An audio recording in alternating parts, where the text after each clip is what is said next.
परिवार ओढ़ ले प्यारे, कुल परिवार ओढ़ ले प्यारे, वो चादर बुन कर जाना, आओ सब मिल बैठो प्यारे, राम कथा सुन कर जाना, आओ सब मिल बैठो प्यारे, राम कथा सुन कर जाना, आओ सब मिल बैठो प्यारे।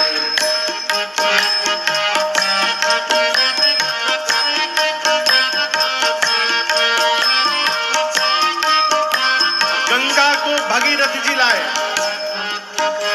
देखिए शंकर जी के पास से दो गंगा निकली। आप कहोगे महाराज हम तो एक ही जान रहे थे आज तक। एक गंगा शंकर जी के सिर से जटा से निकली, जो गंगा गोमुख से चल के गंगा सागर तक गई। यदि नागपुर में उन गंगा को ढूंढा जाए तो नागपुर में वो गंगा जी मिलने वाली नहीं है। लेकिन एक दूसरी गंगा जी शंकर जी के जिह्वा से निकली। कौन? ये राम कथा गंगा। और ये जो जिह्वा से गंगा निकली है, ये गंगा जी केवल गोमुख से गंगा सागर तक नहीं, ये गंगा जी महाराष्ट्र के नागपुर में भी बहती है, वाड़ी में, जो आज से प्रारंभ हुई है। यहाँ वाली गंगा जी को भगीरथ जी निकाले और इस गंगा को गोस्वामी तुलसीदास जी निकाले। साधक कहता है, तुलसीदास भगीरथ बनकर तप जप किए अभंगा हो, तप जप किए अभंगा हो, तप जप किए अभंगा। तब जाकर मानस से निकली पाप नाशिनी गंगा हो, पाप नाशिनी गंगा हो, पाप नाशिनी। इस गंगा में राम कथा गंगा में राजन, राम कथा गंगा में राजन, तिरते तिरते तर जाना, आओ सब मिल बैठो प्यारे, राम कथा सुन कर जाना, आओ सब मिल बैठो प्यारे। जीवन का निष्कर्ष यही है, जीवन का निष्कर्ष यही है, प्रभु प्रेम में लग जाना, आओ सब मिल बैठो प्यारे, राम कथा सुन कर जाना, आओ सब मिल बैठो प्यारे, राम कथा सुन कर जाना, आओ सब मिल बैठो। हरे राम कथा सुन कर जाना, आओ सब मिल बैठो प्यारे। राम जी से नाता जोड़ने का स्वभाव बनाइए। भोजपुरी समझ में आती है आप लोगों को? तब तो ठीक है बात। आर केहू ना बिगाड़ी जी, केहू ना बिगाड़ी जी, हरे राम जी सहैया जे कर ओकर केहू ना बिगाड़ी जी, राम जी सहैया जी।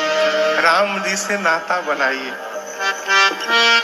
एक बार संबंध बन गया ना साहब, फिर हमें चिंता नहीं अपनी, उन्हें चिंता हमारी है।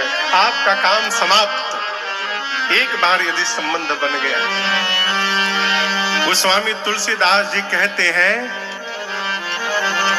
मन करी विषय अनलपन जराए,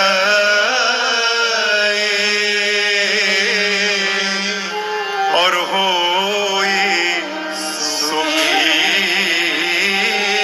जो एही सर पर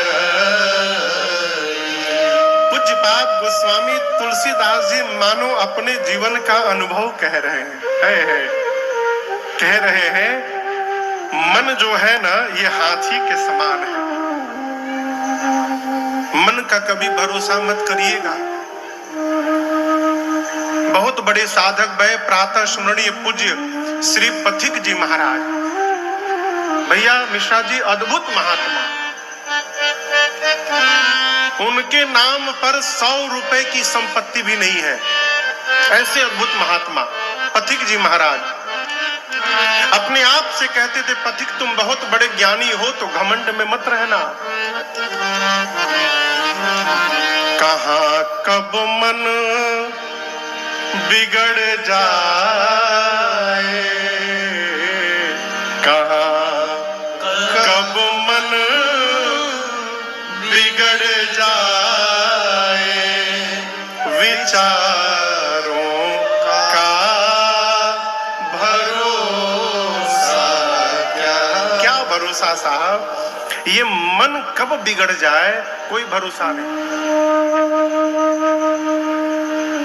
गोस्वामी तुलसीदास जी महाराज मन को हाथी कह रहे। हाथी को देखे है ना, हाथी कैसे झूम के चलत है, कब हाथी के पास नहीं खड़ा होना चाहिए, कब मन बिगड़ जाए उसका उठा के पटक देगा, सीताराम हो जाएगा। हमारे गांव के तरफ एक बारात निकलने वाली थी, उसमें एक नई गाड़ी आई थी फूल से सजा के दुल्हा बैठने के लिए। बारात में जाने के लिए हाथी घोड़ा सब आया हुआ था। हाथी दरवाजे पर आया तब तक सनक गया साहब। कैसे? किसी ने हाथी के पांव के पास एक पड़ाका बम छोड़ दिया। नई गाड़ी शोरूम से निकाल के आई थी, दूल्हा बैठ के जाएगा, हाथी उठाया, सूंड में लपेटा, उठा के पटका, धड़ाम, मचा भगदड़ वहां पर। ये क्या है? गोस्वामी तुलसीदास जी ने मन को हाथी कहा।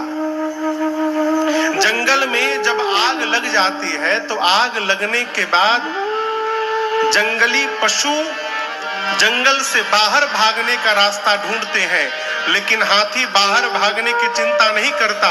वो जंगल के बीच में जो तालाब है उस तालाब की ओर भागता है और जाकर तालाब के बीच में, बीच पानी में जाकर हाथी बैठ जाता है और उसके बाद जितने आनंद में रहता है साहब।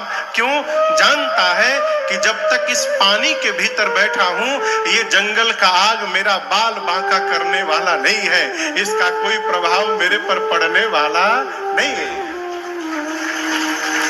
यहाँ गोस्वामी तुलसीदास जी कहते मन जो है वो हाथी है।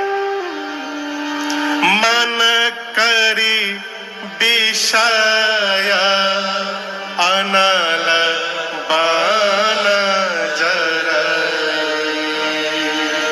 मन रूपी हाथी विषय के अग्नि में दिन रात जल रहा है। ये विषय का अग्नि क्या है?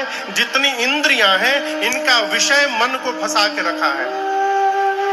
जीवा फंसाया है मन को। 6 बज गया, 10 मिनट बाकी है, गर्मा गर्म पकौड़ी के साथ चाय मिल जाए ना, आनंद आ जाए साहब। अब मन बेचैन, कैसे पकौड़ी मिले? आदमी बेचैन है, घर में बोल रहा है पकौड़ी बना दो, कोई बनाने को तैयार नहीं। आदमी दुखी हो गया, बताओ हम पकौड़ी खाना चाहते हैं, हमारा मन कर रहा है, अब पकौड़ी नहीं मिल रही है। ये विषय ने मन को जलाना प्रारंभ किया। आप समझ रहे हैं?